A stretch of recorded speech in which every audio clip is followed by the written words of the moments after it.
we're going to go a little bit more halachically, just to be able to go through in a point form, sort of point form of the different halachos pertaining the Seder, and we're going to begin with the Dalet cases. Now, just the first thing is that the Seder, the definition of the word Seder means an order. So the order of the Seder is Kaddish and then Orchatz and so on and so forth.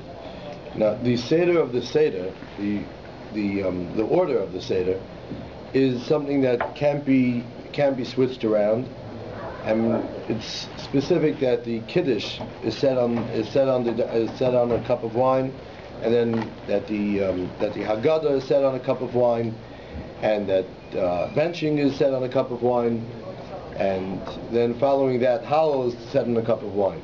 So if someone just wants to drink the 4 cups of wine without making, let's say just having Kiddush, and then he has himself another 3 cups of wine, he's not Yotze the Dalet cases. The Dalet cases need to be with the Seder of the Birchas Hamazon, of the Hallel, and the different halachos that there are. So we're going to go a little bit into the beginning with the Kiddush, and first beginning with what the Dalet cases, what do I need to have to be Yotze the Dalet cases. So the first thing is that the Dalet cases has to be done with wine. Wine for a couple of reasons. The first reason of wine is because yain is mesameach. One of the other reasons of wine is because wine is red, which is zecher l'dam, and yain is also something that has a certain relaxed feeling, something a cherus kind of a concept. Now, that would mean that if someone wants to have white wine, he enjoys white wine, so although he has a cherus and he feels good about it and he enjoys it when he has white wine, but he's not fulfilling the other reasoning of, let's say, zecher l'dam, to remember the blood that there was in Mitzrayim. So, for that reason, what we do is, even someone who enjoys white wine over red wine, or not only enjoys it, someone who has mainly white wine, what we'll tell him to do is to drink white wine and to put in a drop of red wine to give it color. Although it's not a red wine, but it's enough to give it the tinge of redness, which is what we need to have for the Seder night wine. One of the things that I brought up constantly when discussing someone who likes white wine is that there's such a thing, food coloring, that people would put in. So if it's just to give it the tinge of redness, so I would not, it doesn't only mean food coloring necessarily, but anything that has a redness to it, I'll put in some borscht, or some redness, anything just to give it the tinge. If it's only for the zecher of dam, so any way I could achieve that goal would be sufficient. Which dam does it represent? The dam of who? The dam of there are several different dams in Mitzrayim, but the dam that the the Rishonim bring it down is the dam that the Yidden were killed, the babies were killed in the beginning of Mitzrayim. Although it probably could be referred to as the dam of Makkah's dam as well, but that's the dam that's brought down. Friday night also it's better to have red wine. Yeah, there is that's in the scale, but not all of us are seem to go for that all the time. People who like white wine most of the time don't. Why is it on Friday night? Why? Well, because yain edom, the Gemara's before that yain edom has a certain mila to itself. Yain edom is the ultimate wine, is red wine. So just because it's meshubach, just because it's a better wine, that's why we have it. So on a Friday night it will be enough. But when you have on Pesach night, if I can't have that better wine, or when you're talking about drinking 4 cups, so sometimes it gets a little bit harder, and you start thinking about what you really enjoy, or what's not going to make you a little bit tipsy, and you'll take yourself some white wine, which is for the 1 cup of wine that you're going to have on Friday night. Most of the time it won't do that much harm to someone. That's why most of the time people on Pesach, they get a little bit more specific with their needs of which type of wine they use. So the ultimate is to have red wine. Someone who doesn't enjoy the red wine or doesn't have red wine, he should have white wine mixed in some redness to give the white wine a color of redness, which is the ultimate color. So there's no problem. That wouldn't be a problem. If you would put in redness from wine, it wouldn't be a problem. If you would put in any other flavoring, obviously is not what we're trying to achieve. We're trying to achieve redness from wine. What grape juice? So now the next issue is not everyone is up to drinking 4 cups of wine, especially when it's past 12. It's just going to put the person to sleep. So what happens is we want to start using grape juice. Or not everyone is alcoholic, or women have the issue, or children. So the truth is that there's machlokes about grape juice. Most of us, Rabbi Moshe Feinstein happens not to go that he doesn't like the concept of grape juice. So really, what's done by many is that they take most of the cup of grape juice and they put in the wine, or they do it the other way around. Most of the cup of wine, fill it with grape juice just to make it a little bit easier.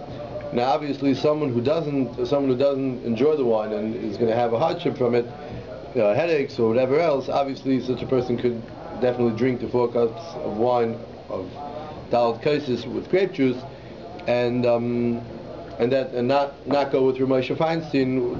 But there's another, now in grape juice there happens to be 2 different types of grape juice. There's grape juice which is mavushal and grape juice which is not mavushal. The grape juice which is not mavushal is obviously better because that's that has more of it's less processed, it's not cooked, so it's less processed, and that's more of a similarity to the halachos of wine. What about wine that So wine would really be the same. As far as this aspect, wine would be the same thing as grape juice. That obviously better would be wine that's not mavushal. If someone only has wine that is mavushal, then obviously that would also be sufficient. So does Rabbi Moshe go, if you take white wine and just put a little bit of the colouring on the grape, you shouldn't do it? Rabbi Moshe doesn't like the concept of grape juice, but I would imagine that Rabbi Moshe would be good enough for the colouring, because it is Yetzim min ha'novin. It comes from grapes. You can even use food coloring. What's the difference? No, so food coloring we're saying you wouldn't be able to use. No, coloring has to be a coloring of wine, of redness of wine. Coloring that's what I was bringing up before. The coloring of, and I was trying to think through that would make a difference. The reason is the cherus, and then I would need to have the coloring of wine. If the reasoning is the zeichel adam, so anything that's red. But I think it's more like a theoretical speculation, and it's not. I wouldn't think that's. Well, it's diluting it also. If you use anything that's not wine, you're diluting the wine. Right. So yeah, even if I'm just putting in a drop, every becher when we wash it out, every cup we put in use a couple of drops of water, and that would be enough. If that would be replaced with something red, that would be fine as well. So obviously the best thing is to try red wine. Red wine, not mavushal. Second choice is red wine, mavushal. Are the restrictions of mavushal the same for wine as they are with grape juice, in terms of who you're serving it to? Not really. Because Who's serving? Who's serving a non-Jew? The non-Jews. So it's the same yeah. But so obviously if there are non-Jews at the table, which sometimes, and it would sound like something that wouldn't make sense. During the year, when was it, around a month ago, someone asked me, a shayla down south, that he wanted to have some non-Jews at the Seder. Obviously not intentional for non-Jews, but it was, her friend was a non-Jew. So I knew they were, she was trying to get him, I guess, she was in tune more into Judaism, and hopefully he'll be Megayer. But in fact, I told him that he shouldn't come, because the Seder is a night that's here for it's for us to bring over our everything that we inherited from our parents and where the basis of Judaism is. To use this as a stepping stone to make a ger would somehow take away from the concentrated fact of what us Jews inherited. As a Baal Tshuva, it might be a nice idea to make a public starim and all that kind of thing. But for a ger, and especially a non-Jew at that point, I felt it wasn't appropriate to have them sitting at such a thing. So, but what it does come into issue is when someone who's not Shem Shabbos at the table. So not Shem Shabbos at the table again would run into the issue, and that is something that comes up commonly, unfortunately. So then obviously the best choice, best case scenario would be to use something which is mevushal, either the wine or the grape juice, and to make sure, because it's always in small letters, and it's important to have that because when you have someone who's the Rambam in the end of Hilchos Shabbos, the Rambam says someone who's over any other mitzvahs HaTorah is Harei Kerishe Yisrael. Someone who's over an Avera has a din of a Rasha, but someone who's Mechal Shabbos has a din of a Goy. Kovid Avodah Zarah. So if he has that severity of being like a Goy, so the halachos obviously of Yain Nesach apply, and Yain Nesach would be an issue. Is he talking about the Rambam when he's specifically going against Shabbos? Yeah, but for Hestia. Yeah, he's not talking about someone who does it by mistake, because unfortunately by mistake many of us around the table of our family would go into that category. We walk in, we didn't realize, and we took out the bone, and so on and so forth. But we're talking about someone who does it for Hestia. My question about mevushal with grape juice and wine is those halachos are the same. Yeah. Okay. There's two kinds of people in Halal Shabbat. People that know the religion, people that don't know, like it's not but they never knew anything. So it's not different between them. In other words, it's not for Hestia. It's not. The Rambam speaks out that it's someone who does it for Hestia. I think as far as Yain Nesach, I think goes no matter what. As opposed to, could be someone as going into the category of a guy.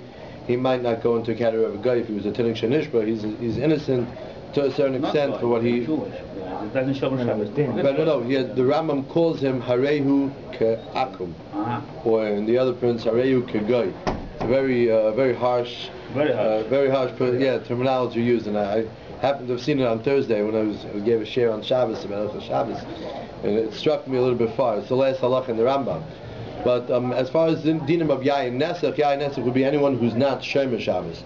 So, not making a difference to how what his level of Chilul Shabbos, how much he desecrates the Shabbos, that wouldn't make a difference. If he's not Shomer Shabbos, then his wine would be Yain Nesach, along with other things that most of the time these people are, and which is also something common. People who don't have the full level of Torah and Hashemayim and Amunah and so on and so forth. So when someone is having people who are a little bit more removed from Judaism, the best thing would probably be to have Yain Mevushal or grape juice Mevushal at the table as opposed to Yain Sheina Mevushal.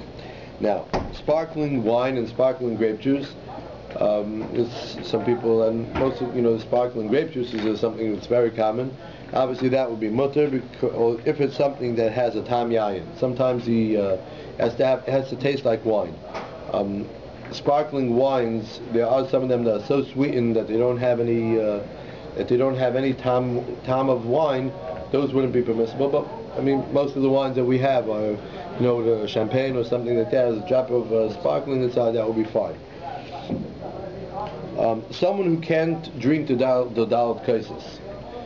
Most of the time, there's almost no way that a person should be able to get out of it. If he could drink himself a cup of water, then he should be able to drink the dalat kaisis as well, because we're basically giving him the option to be able to drink grape juice, and so if he can't have any sugar. So just because it's a diet of some sort, not a medical thing of someone who's diabetes or so on and so forth. That would, obviously a person has to, the way I saw from Shlomo Zalman, a person has to bring himself even into a level of a chayla she'en bo sakana.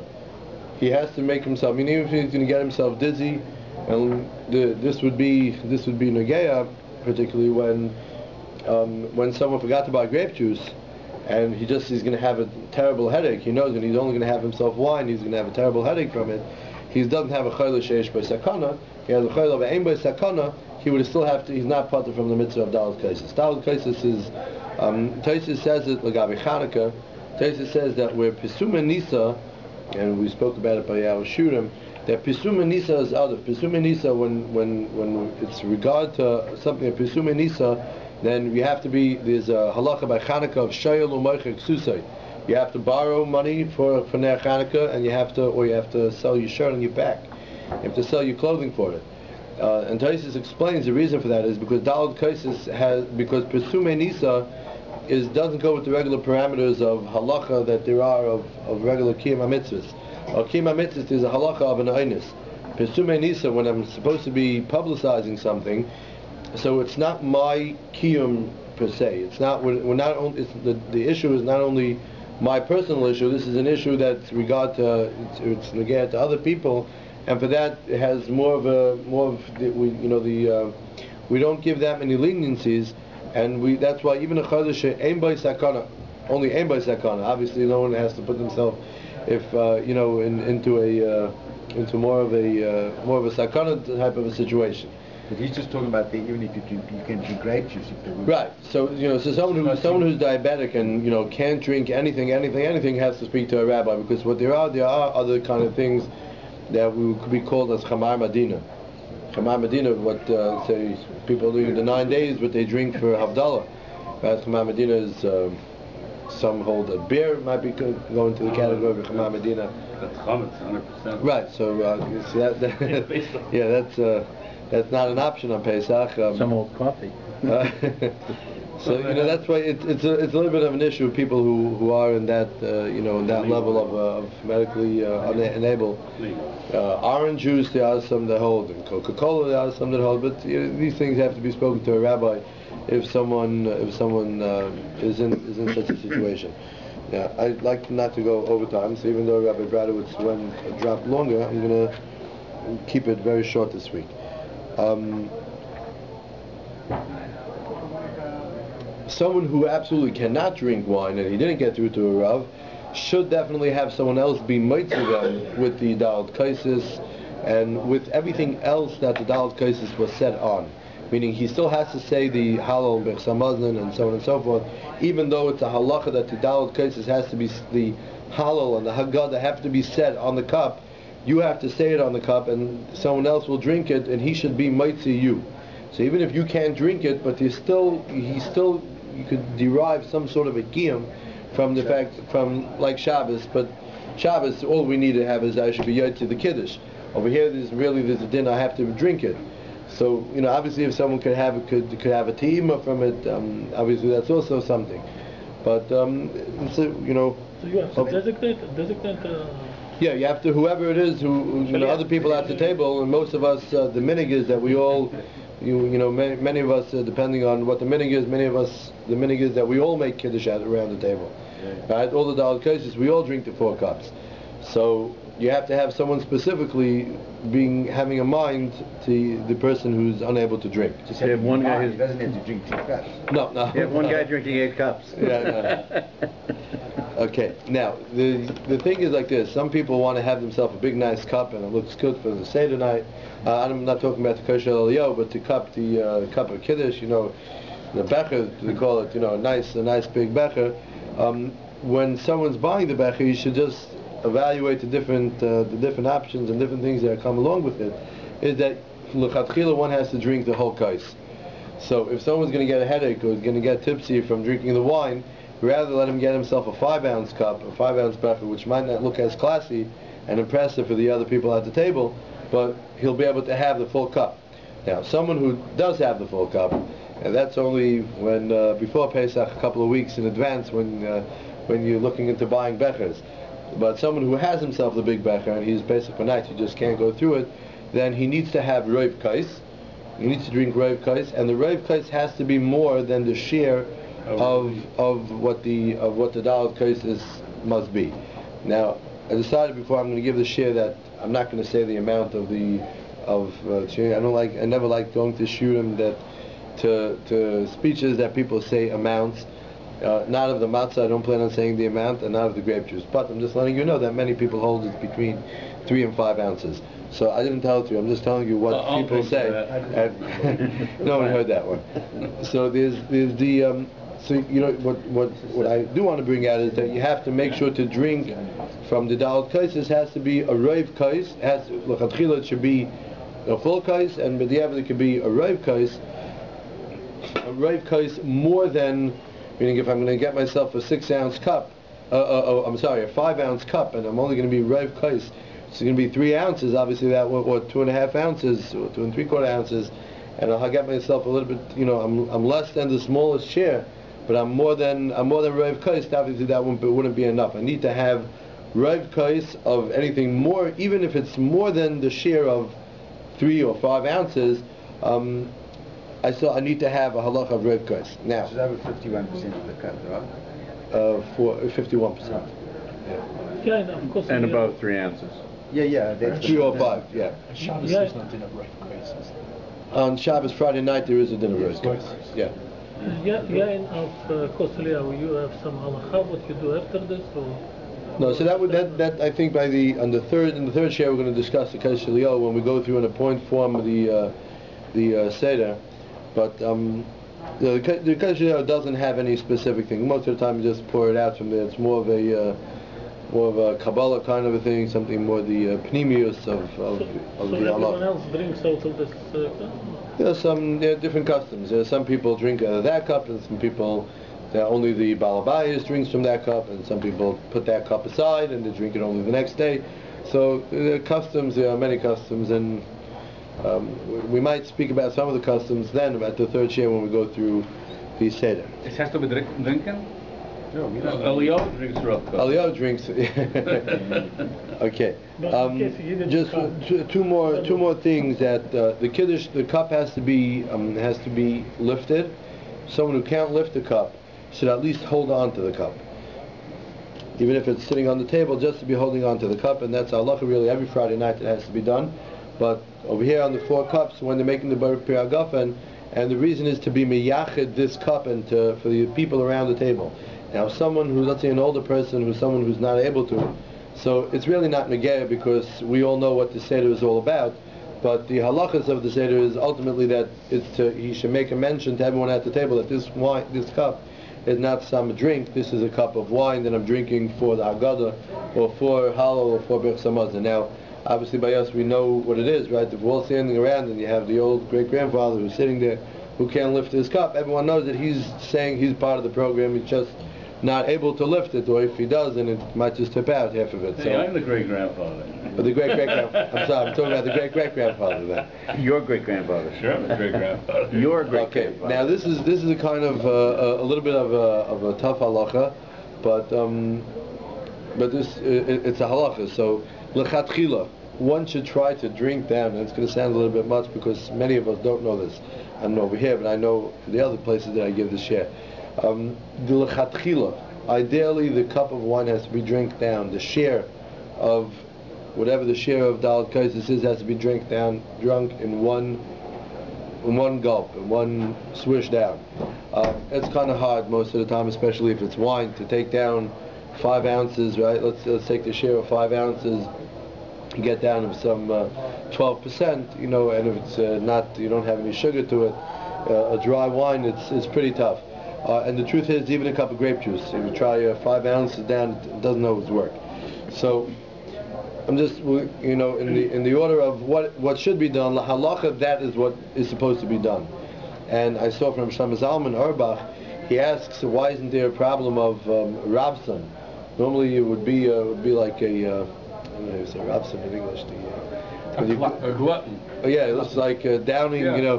Shoving down a full cup of things. So normally when a person has a cup, they always have to make a hefsek, at least one interruption in the middle. He said, but since it's a shtiyah shal mitzvah, and that's the way it's supposed to be done, therefore you could do it on Pesach. So it's probably tough for everybody. So pardon? Especially while you're leaning, right? So the thing is, with one hefsek in between would be the second case scenario, and the third case scenario is anything less than 4 minutes. So to try to minimize, and sometimes it's hard, especially by the third or fourth cup, it's hard to down that grape juice. It's a little bit tough. Now we'll finish up with this last halakha. I'm sorry, I went over this overtime.